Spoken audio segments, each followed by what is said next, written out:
ക്രിസ്തുവിൻ്റെ നിസ്തുല്യമായ നാമത്തിൽ വന്ദനം ചൊല്ലുന്നു.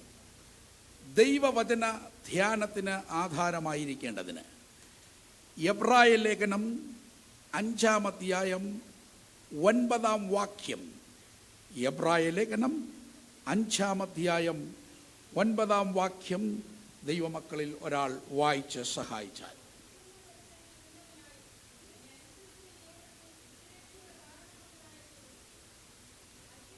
അനുസരിക്കുന്ന ഏവർക്കും, തന്നെ അനുസരിക്കുന്ന ഏവർക്കും നിത്യരക്ഷയുടെ കാരണഭൂതനായി തീർന്നു.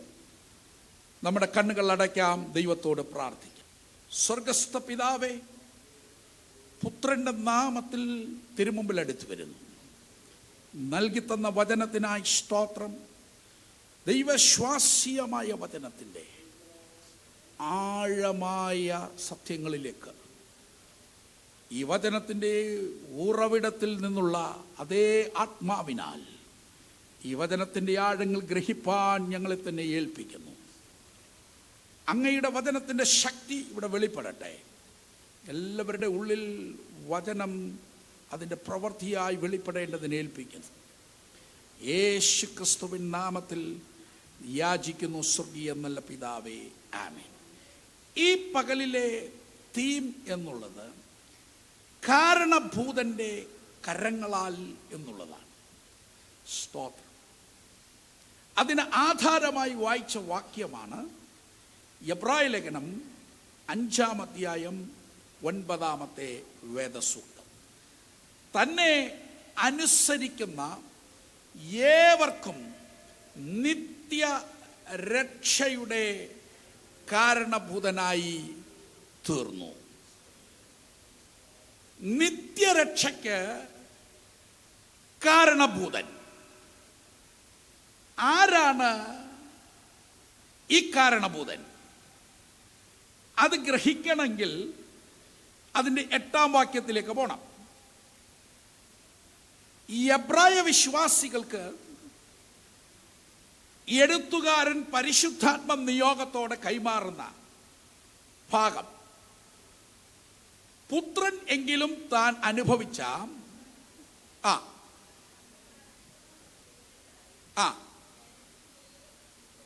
അപ്പോൾ ആരാന്ന് വ്യക്തമായി, പുത്രനാണ്.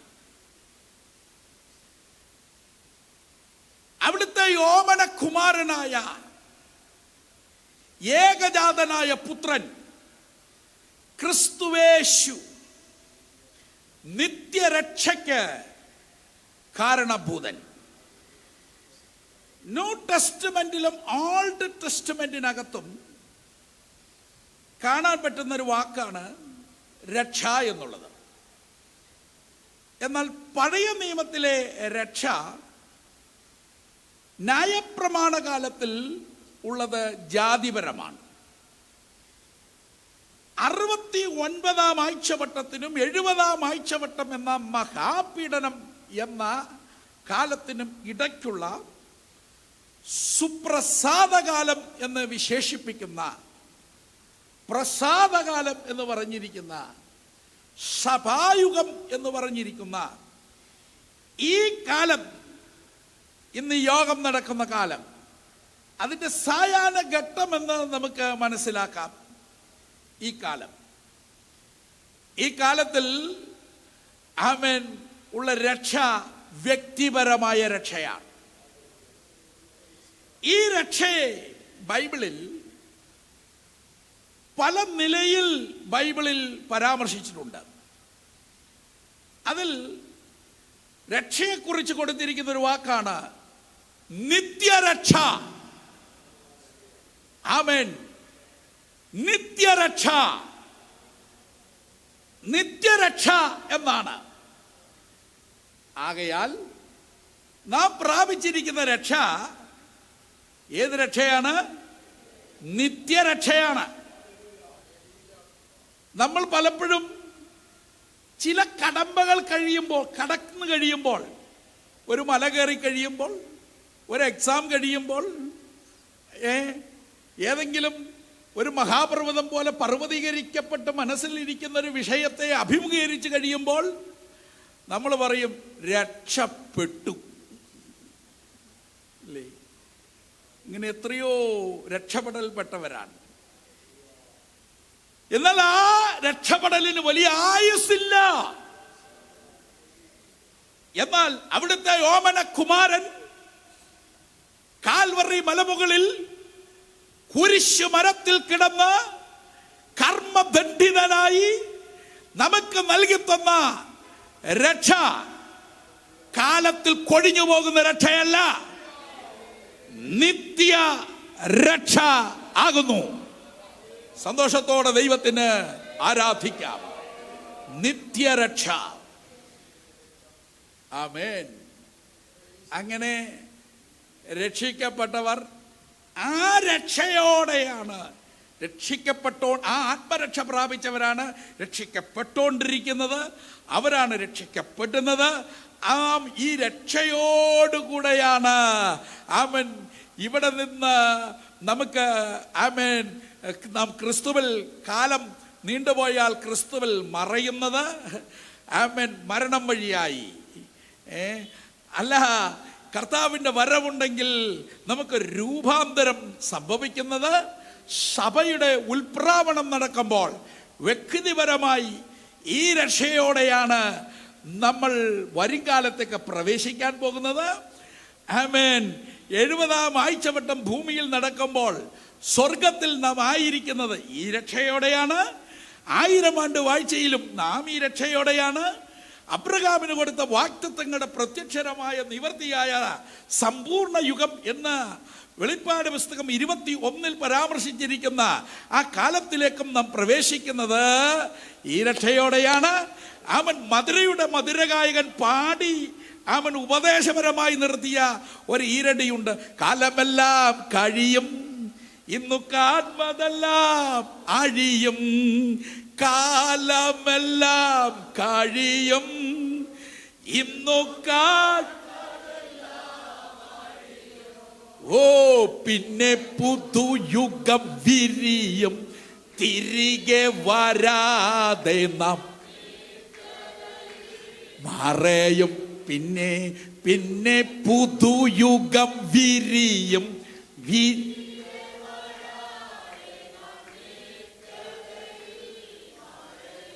മധുരയുടെ മധുരമായ ഗായകൻ എം.ഇ. ചെറിയാൻ സാറിൻ്റെ ഈരടി, അതിനകത്ത് ഉപദേശത്തിൽ ചിട്ടപ്പെടുത്തിയ പ്രയോഗം കൊടുത്തേക്കുന്നത് കാലമെല്ലാം കഴിയും, ഇന്ന് കാൺമതെല്ലാം അഴിയും, പിന്നെ പുതുയുഗം വിരിയും, പിന്നെ തിരികെ വരാതെ നാം എന്ത് ചെയ്യും? അന്നേരം നിത്യത ആരംഭിക്കുന്നത്. ചിലരൊക്കെ അബദ്ധമൊക്കെ എഴുതി വെക്കാറുണ്ട്. തോമാ നിത്യതയിൽ എഴുതരുതങ്ങനെ. ഒന്നിയിൽ ഇത് കീഴെഴുതുന്നതിന് മുമ്പ് ഉപദേശം അറിയുന്ന സഭയുടെ ഉപദേശിയോടെങ്കിലും ഒന്ന് ചോദിക്കണം. ഈ വെപ്രാളത്തിൽ ആരെങ്കിലും മരിച്ചു എന്നറിയുമ്പോഴത്തേക്കും വാൾ പോസ്റ്റ് അടിക്കാൻ വേണ്ടി ഓടരുത്. എങ്ങനെ എഴുതണം? സ്തോത്രം. ആമേൻ. കർത്താവിൽ നിദ്ര പ്രാപിച്ചുവെന്നോ കർത്തൃസന്നിധിയിലെന്നോ ആ പ്രയോഗമൊക്കെയാണ് അതിൻ്റെ ഉപദേശപരമായ വാക്ക്. നിത്യതയിലൊന്നും ആരും ഇപ്പം പോയിട്ടില്ല. വെറുതെ കുഴപ്പമുണ്ടാക്കരുത്. ഇതൊക്കെ 2 കഴിഞ്ഞാൽ 9 ഒരാൾ ഇവിടെ നിന്ന് ഈ ചെറുക്കൻ നിന്ന് ബാധിക്കുകയാണെങ്കിൽ നിങ്ങൾക്ക് വേദന ഉണ്ടാകുമോ? അല്ല, കണക്ക് പഠിക്കാത്തവർക്ക് ഒരു വേദനയും ഇല്ല. എന്നാൽ മാത്സ് പഠിപ്പിക്കുന്ന ഏതെങ്കിലും അധ്യാപകരുണ്ടെങ്കിൽ അവൻ രാവിലെ മുതൽ രാത്രിയും നേരം വെളുക്കുന്നവരെ പറഞ്ഞാലും പറയും, നിങ്ങളെന്ത് പറയും? മോനെ, അത് തെറ്റാ. ആരും തികഞ്ഞവരല്ല.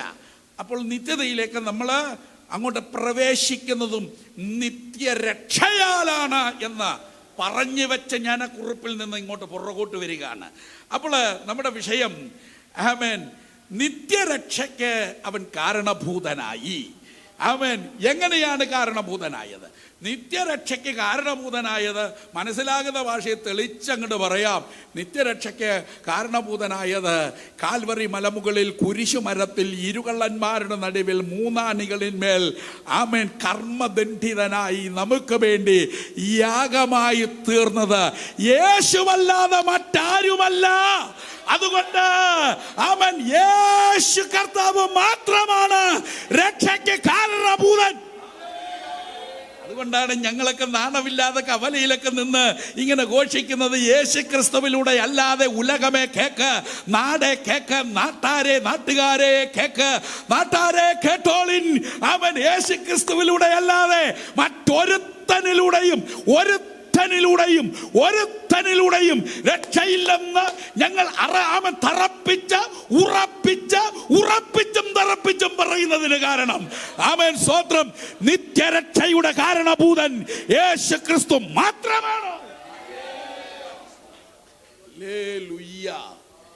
ഇനി ജീവിതപരമായ രക്ഷയ്ക്കകത്തോ അതിനും കാരണഭൂതൻ നമ്മുടെ കർത്താവാണ്.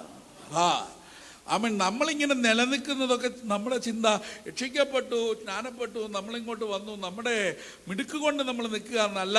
അവിടുത്തെ ഓമനകുമാരൻ പിതാവിൻ്റെ വലത്തുഭാഗത്ത് നമുക്ക് വേണ്ടി പക്ഷപാതം ചെയ്യുന്നത് കൊണ്ടാണ് നമ്മുടെ നിലനിൽപ്പ്. എത്ര പേർ അത് ഈ സഭായോഗത്തിൽ ഇരുന്ന് ചിന്തിക്കാറുണ്ട്? അവിടുത്തെ ഓമനകുമാരൻ എനിക്ക് വേണ്ടി പിതാവിൻ്റെ വലത്തുഭാഗത്ത് പക്ഷപാതം ചെയ്യുന്നത് കൊണ്ടാണ് ഞാൻ നിലനിൽക്കുന്നത്. ആ നിലനിൽപ്പിനകത്ത് ബോധമുള്ളവർ അവൻ ദൈവത്തെ ഒന്ന് സ്തുതിച്ച് മഹത്വപ്പെടുത്താം. ഹല്ലേലൂയ. ഇനി നമ്മുടെ ഭാവികാല രക്ഷ നാം പ്രാപിക്കേണ്ടതിനും നമ്മുടെ കർത്താവ് വരണമെന്നേ. ഹല്ലേലൂയ. നമ്മുടെ മൊത്തം രക്ഷയുടെ ഉത്തരവാദിത്വം നമ്മുടെ കർത്താവിനാണ്. സ്തോത്രം ചെയ്യാം. സന്തോഷമില്ലേ? ഹല്ലേലൂയ.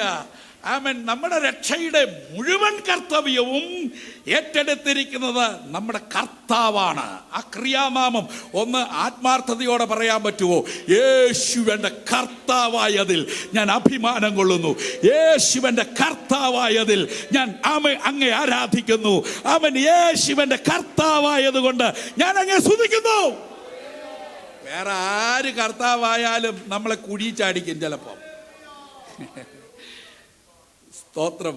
സ്നേഹത്തോടൊരു കാര്യം പറയാം, യേശു കർത്താവിനെ കണ്ണടച്ച് വിശ്വസിക്കാം. സ്തോത്രം. ഒരു പാർശ്വഫലവും ഉണ്ടാകത്തില്ല, ഒരു ദോഷം ഉണ്ടാകത്തില്ല. അപ്പോൾ നിത്യരക്ഷയുടെ കാരണഭൂതനാണ് ആര്? നമ്മുടെ കർത്താവ്. ഹല്ലേലൂയ. അവിടെ ഒരു പ്രയോഗമുണ്ട്, അനുസരിക്കുന്നവർ. എന്താണ് ആ അനുസരണം? നാം അനുസരിച്ചു.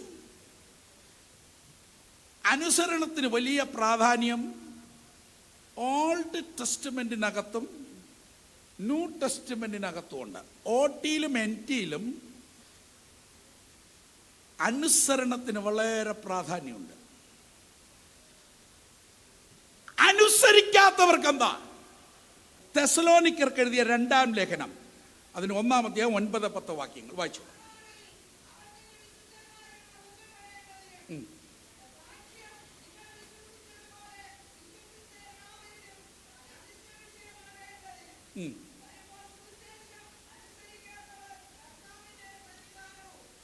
സുവിശേഷം അനുസരിക്കാത്തവർ വായിച്ചു.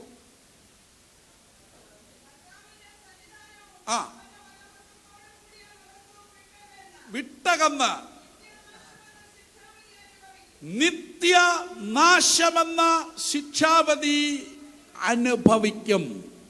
ആമേൻ. അപ്പോൾ ഈ സുവിശേഷത്തിൽ എന്ത് ചെയ്യണം? അനുസരിക്കണം. അനുസരിക്കാത്തവർ കർത്താവിൻ്റെ സന്നിധാനവും അവൻ്റെ വല്ലഭത്വത്തോട് കൂടിയ മഹത്വവും വിട്ടകന്ന് നിത്യനാശം എന്ന ശിക്ഷാവധി അനുഭവിക്കും. ആരാണ് അനുഭവിക്കുന്നത്? ഈ സുവിശേഷത്തിൽ വിശ്വസിക്കാത്തവർ. കൃപയാൽ ആ വെളിപ്പാട് പുസ്തകം 20ന്റെ അവസാനത്തിൽ കാണുന്ന ശിക്ഷാവിധിയിൽ നിന്ന് രക്ഷ നമുക്ക് കിട്ടിയതോർത്ത് ഞാൻ ദൈവത്തെ സ്തുതിക്കുന്നു.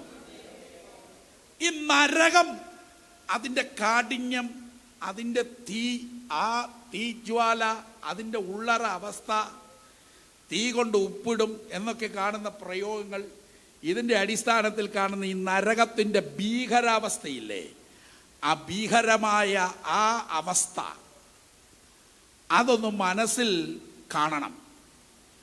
അതിൽ നിന്ന് അവിടുത്തെ ഓമനക്കുമാരൻ നമ്മോട് പ്രസാദം തോന്നി നമ്മെ തിരഞ്ഞെടുത്ത് നമ്മെ മുൻനിയമിച്ചതിൻ്റെ അടിസ്ഥാനത്തിൽ ഹല്ലേലൂയ നമ്മെ തിരഞ്ഞെടുത്ത് അതിൽ നിന്ന് വിമോചനം ഒരു യോഗ്യതയില്ലാത്ത നമുക്ക് നൽകിയത് ഓർത്താൽ ദൈവത്തിൻ്റെ സന്നിധിയിൽ വന്നിരുന്നാൽ ആരാധിച്ചാലും ആരാധിച്ചില്ലെങ്കിലും വ്യക്തിപരമായി ദൈവത്തിന് മഹത്വം കരയറ്റി ദൈവത്തെ സ്തുതിക്കാൻ പറ്റും. വിസ്തരിക്കേണ്ട വിഷയം ഞാൻ ആ പോയിന്റിൽ നിന്ന് നീങ്ങുകയാണ്. ആമേൻ. 2, കാരണഭൂതൻ. ദൈവം അതിൻ്റെ കാരണഭൂതൻ. എടുക്കാം, കൊരിന്ത്യർക്ക് ശ്ലീഹ പൗലോസ് എഴുതിയ 2-ാമത്തെ ലേഖനം 5-ാം അധ്യായം 18-ാമത്തെ വാക്യം വായിച്ചു. അതിനൊക്കെയും എന്ന് പറഞ്ഞു. അപ്പോൾ ഒന്നിൽ കൂടുതലുണ്ട്.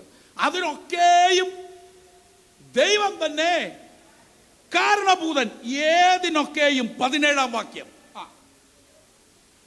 ഒരുത്തൻ ക്രിസ്തുവിലായാൽ അവൻ പുതിയ സൃഷ്ടിയാകുന്നു. അടുത്തത് ആമേൻ. പഴയത്. അപ്പോൾ അതിൻ്റെ ക്രമത്തിൽ ഞാൻ ആ വാക്യത്തിനുള്ളിൽ നിന്ന് എടുക്കുകയാണ്. 1, പഴയത് കഴിഞ്ഞുപോയി, അതിന് ദൈവം കാരണഭൂതൻ. ഒന്ന് ശ്രദ്ധിച്ചേ, പഴയത് കഴിഞ്ഞുപോയി, അതിന് ദൈവം കാരണഭൂതൻ. എൻ്റെ ജീവിതത്തിലെ പഴയത്, പഴയ മനുഷ്യൻ, പഴയ സ്വഭാവം, പഴയത്, അത് എന്ന് കഴിഞ്ഞു, എന്ന് കഴിഞ്ഞു. ആമേൻ. കഴിഞ്ഞു പോയിക്കൊണ്ടിരിക്കുന്നതെന്നല്ല, ഇനി ഒഴിഞ്ഞു പോകാനുണ്ടെന്നല്ല, അത് എന്ന് കഴിഞ്ഞു. രക്ഷിക്കപ്പെട്ടപ്പോൾ ക്രൂശിന്റെ മൂർച്ചയുള്ള വചനം യേശുവിൻ്റെ കയ്യെ കയറി ആണിയില്ലേ, കാലെ കയറി ആണിയില്ലേ, ആ ക്രൂശിന്റെ വചനം പ്രസംഗിക്കുമ്പോഴില്ലേ, അവൻ പഴയ മനുഷ്യനെ അതിൻ്റെ രാഗമോഹങ്ങളോടുകൂടെ അവനോടുകൂടെ ക്രൂശിച്ചു. ഹല്ലേലൂയ, സ്തോത്രം. പഴയ മനുഷ്യനെ നോക്കി പറയണം, നീ ക്രൂശിക്കപ്പെട്ട് കിടക്കുന്നവനാണ്. ആമേൻ. പ്രവർത്തിക്കേണ്ട കൈക്ക് ആണിയടിച്ച് തറയ്ക്കപ്പെട്ടാൽ ഇനി അത് ചലിക്കത്തില്ല. ഹല്ലേലൂയ. ക്രൂശിന്റെ വചനത്താൽ നമുക്ക് അവനോടുകൂടെയുള്ള പഴയ മനുഷ്യന് ക്രൂശീകരണം കിട്ടി. ഇനി ഇങ്ങോട്ട് ശ്രദ്ധിക്കണമേ.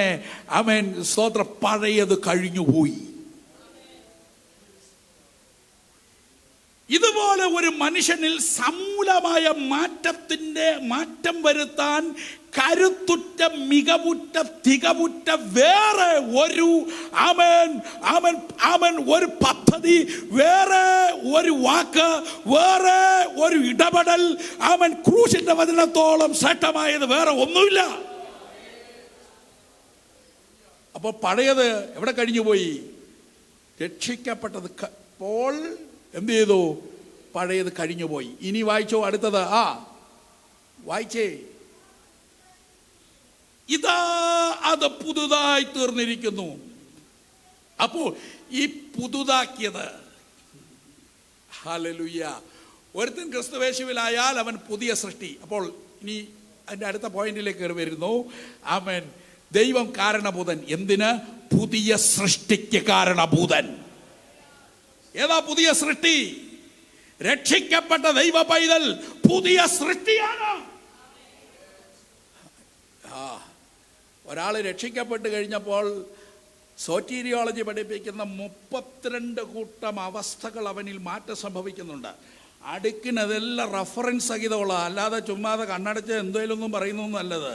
ഇതൊക്കെ നന്നായി വചനത്തിൽ അധ്വാനിച്ച് ആമേൻ സ്തോത്രം എല്ലാം കരുക്കളെല്ലാം നല്ല ചീകി ഒതുക്കി ആമേൻ എല്ലാം അതിൻ്റെ ക്രമത്തിൽ വെച്ചാ പറയുന്നത്. അതുകൊണ്ടായി ആമേൻ പെട്ടെന്ന് കയറി ഒന്നും അങ്ങോട്ട് തട്ടാൻ പറ്റാത്തത്. കാരണം ഞാൻ ആമേൻ കൈമാറുന്നതെല്ലാം പുസ്തകത്തിൽ നിന്ന് റഫറൻസ് ഇട്ടാ. ഹല്ലേലൂയ. അല്ലാതെ വേറൊന്നുമല്ല. പുസ്തകത്തിൽ വാക്യമിട്ട് തട്ടുമ്പോൾ ആമേൻ അതിനെ ആർക്കെങ്കിലും എതിർക്കണമെങ്കിൽ ഇതിനെ മറുപടി പറയാൻ ഇതിനകത്ത് ആംബിയർ വേണം. അതുകൊണ്ട് ഈ ഉപദേശി പോയാലും വേറെ ഉപദേശി വന്നാലും പുസ്തകം അറിയുന്ന ഏത് ഉപദേശിക്കും പുസ്തകത്തിൽ നിന്ന് ഇതേ പറയാനുള്ളൂ. പുസ്തകത്തിൽ നിന്ന് പറയാനില്ലാത്തവർക്ക് പലതും കാണും, എന്നാൽ പുസ്തകത്തിൽ നിന്നുള്ളവർക്ക് ഇതേ ഉള്ളൂ. ഹല്ലേലൂയ. അതുകൊണ്ട് പുസ്തകം ഉള്ളിടത്തോളം എന്ത് ചെയ്യാം? ഒന്നും കൂടെ ഞാൻ തെളിച്ചു പറയുന്നു, ഈ വേദപുസ്തകത്തിന് നിരക്കാത്ത ഒരു വെളിപ്പാടും ഒരു ഉപദേശവും ഒരു പരിപാടിയും ഒരു ചരക്കും നമുക്ക് സ്വീകാര്യമല്ല. ഇതിന് സൂട്ടാകാത്ത വെളിപ്പാടൊന്നും ഇതിൻ്റെതല്ല. സന്തോഷത്തോടെ ഒന്ന് സ്തോത്രം ചെയ്യാവോ? ഹല്ലേലൂയ. ആമേൻ. ഇങ്ങനൊക്കെ പറയുമ്പോൾ എനിക്കെന്തൊരു സുഖാന്നറിയാവോ? ഇനി മൂന്നാമത്തത് 19-ാമത്തെ വാക്യം വായിച്ചോ. പുതിയ സൃഷ്ടി തന്നെ വ്യാഖ്യാനിക്കേണ്ട. തന്നോട് എന്ത് ചെയ്തു? നിരപ്പിച്ചു. ഹല്ലേലൂയ. നിരപ്പിന്റെ വചനം ഞങ്ങളുടെ പക്കൽ ഭരമേൽപ്പിച്ചിരിക്കും. തന്നോട് നിരപ്പിച്ച് പോന്നു. ഈ നിരപ്പെന്ന് പറഞ്ഞാൽ എന്താണെന്നറിയാവോ?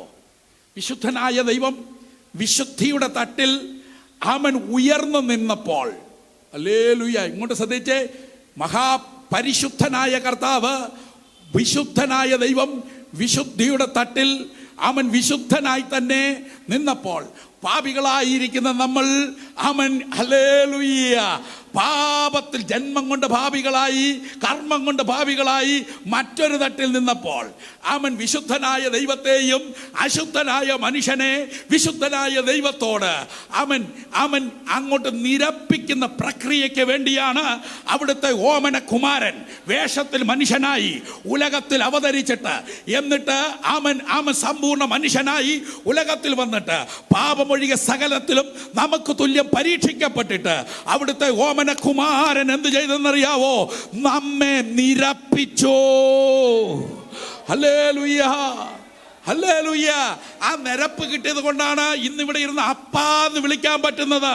ആ നിരപ്പ് കിട്ടിയത് കൊണ്ടാണ് പിതാവേ എന്ന് ദൈവത്തെ വിളിക്കാൻ പറ്റുന്നത്. അവൻ ആ നിരപ്പ് കിട്ടിയത് കൊണ്ടാണ് ധൈര്യത്തോടെ കൃപാസനത്തിനരികിലേക്ക് അടുത്തു കയറാൻ പറ്റിയത്. അവിടുത്തെ ഓമനകുമാരൻ ജീവൻ നൽകി അവൻ നമ്മെ നിരപ്പിച്ചതിൽ അവൻ സന്തോഷമുള്ള ദൈവമക്കൾ അല്പനേരം കരങ്ങളെ തട്ടി പ്രാപിച്ച ദൈവകൃപയിൽ ദൈവത്തെ ഒന്ന് സ്തുതിച്ചാരാധിക്കാം. ജീവൻ നൽകി, ജീവൻ നൽകി, രക്തം നൽകി, രക്തം നൽകി. അവൻ സ്വത്രം രക്തമൂറ്റി. അപ്പാ എന്ന് വിളിക്കാൻ, അപ്പാ എന്ന് വിളിക്കാൻ തക്ക രീതിയിൽ കർത്താവിനെ നിരപ്പിച്ചല്ലോ.